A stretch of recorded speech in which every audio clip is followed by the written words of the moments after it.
When Kang the Conqueror was the arch-villain of the Multiverse Saga, the post-credit scene of Thunderbolts looked decidedly different, but what was written instead is a big reminder of how much the MCU has now changed. Kang's departure from the MCU has been somewhat confusing, with the Multiverse Saga's penultimate Avengers movie being changed from Avengers, the Kang Dynasty to Avengers Doomsday with little to no further explanation. This now makes one post-credit scene, namely the one from Ant-Man and the Wasp, Quantumania, feel either pointless or misplaced, depending on whether and how Avengers Doomsday follows up. Loki, at least, helped to lay the groundwork for Kang's surreptitious departure from the franchise when it ended with the TVA actively searching for and quelling Kang-related threats throughout the multiverse. Short of a more overt revelation in an upcoming MCU installment, audiences are now forced to assume that the villain that was once primed to be the greatest threat in the Multiverse Saga has been taken care of, with Robert Downey Jr.'s Dr. Doom instead stepping up to the plate. Now, further insight into the making of Thunderbolts has confirmed that this pivot wasn't always part of the plan. Thunderbolts wasn't expected to be as pivotal as it became, with the name change from Thunderbolts to the New Avengers officially, and somewhat retroactively, making it the Multiverse Saga's first Avengers movie. Despite expectations, Thunderbolts additionally delivered one of the best post-credit scenes of the Multiverse Saga by tying it directly to one of the climactic movies, Avengers Doomsday. At the same time, it set up the next movie to be released, The Fantastic Four.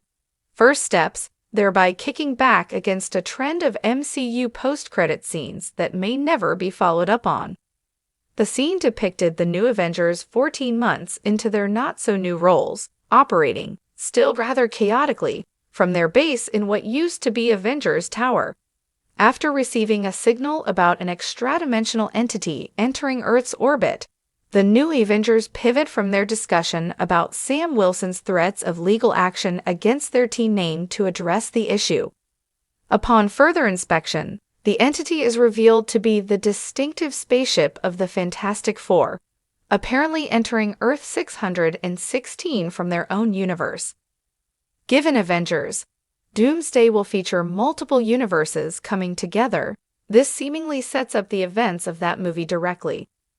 The Thunderbolts post-credit scene that was ultimately delivered was just one of several drafts. In an interview with IGN, Thunderbolts co-writer Eric Pearson revealed that a direct setup of Avengers Doomsday and the Fantastic Four first steps wasn't always the plan, clarifying that the Hollywood strikes of summer 2023 delayed a final draft by several months.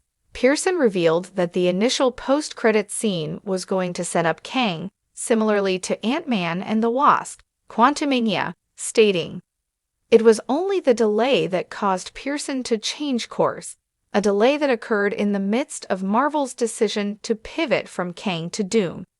At this time, of course, the Fantastic Four first steps was already part of the plan, as Marvel Studios got to work on developing a Fantastic Four movie almost as soon as Disney acquired Fox, and as a result, the rights to the X-Men and the Fantastic Four. Still, Marvel's first family may not have featured in the Thunderbolts post-credit scene had the original plan been adhered to, which raises an interesting point. It seems that Thunderbolts was being developed at the height of a major metamorphosis for the MCU.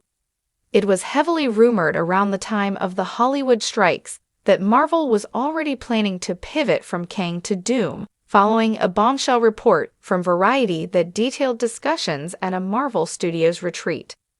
This report was ultimately vindicated less than 1 year later when Marvel Studios unveiled Avengers Doomsday at 2024's San Diego Comic-Con, with Robert Downey Jr. returning as Dr. Doom. In fact, bringing the arch-villain forward to feature in 2 Avengers movies, like Thanos in Avengers Infinity War and Avengers Endgame, gives Marvel more room to flesh the character out. and Thunderbolts asterisk has successfully stoked anticipation for his arrival. The implications of this change are admittedly hard to pin down, which is probably a good thing. While the immediate effects render the Ant-Man and the Wasp, Quantumania post-credits scene and conversations between Loki and He Who remains potentially obsolete, it isn't as if Avengers: Secret Wars wasn't always going to feature Doctor Doom. In fact, bringing the arch-villain forward to feature in 2 Avengers movies, like Thanos in Avengers: Infinity War and Avengers: Endgame, gives Marvel more room to flesh the character out, and Thunderbolts asterisk has successfully stoked anticipation for his arrival.